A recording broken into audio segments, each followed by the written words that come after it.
লেনদেনের ধারাবাহিকতা ধরে রাখতে ব্যর্থ হচ্ছে ঢাকার পুঁজিবাজার। গত কয়েক সপ্তাহ ধরেই কমছে দৈনিক গড় লেনদেন। গত সপ্তাহে ঢাকার পুঁজিবাজারে মোট লেনদেন হয়েছে ২,১৩৮ কোটি টাকার বেশি, অর্থাৎ দৈনিক গড় লেনদেনের পরিমাণ প্রায় ৪২৭ কোটি ৭৩ লাখ টাকা। আগের সপ্তাহে দৈনিক গড় লেনদেন ছিল প্রায় ৫২২ কোটি ২০ লাখ টাকা। গেল সপ্তাহে ঢাকার পুঁজিবাজার একদিনও লেনদেন ছুঁতে পারেনি ৫০০ কোটির ঘর।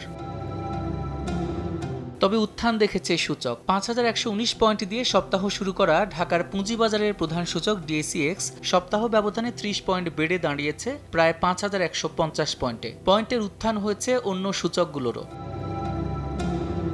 কিছুটা বেড়েছে বাজার মূলধনও। সপ্তাহ ব্যবধানে ৬,০৫৮ কোটি টাকা বেড়ে বাজার মূলধন দাঁড়িয়েছে ৭,০৫,৩৪৩ কোটি টাকায়।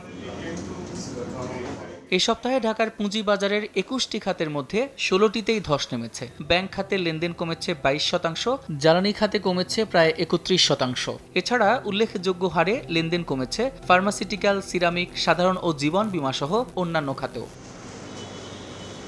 শেয়ারের দাম বৃদ্ধির দিকে থাকা শীর্ষ ৫ কোম্পানির মধ্যে এ ক্যাটাগরির একটি এবং বিওজেড ক্যাটাগরির ২টি করে কোম্পানি রয়েছে। আর দাম কমতির শীর্ষ ৫ কোম্পানির মধ্যে এ ক্যাটাগরির ৩টি এবং বিওজেড ক্যাটাগরির একটি করে কোম্পানি রয়েছে।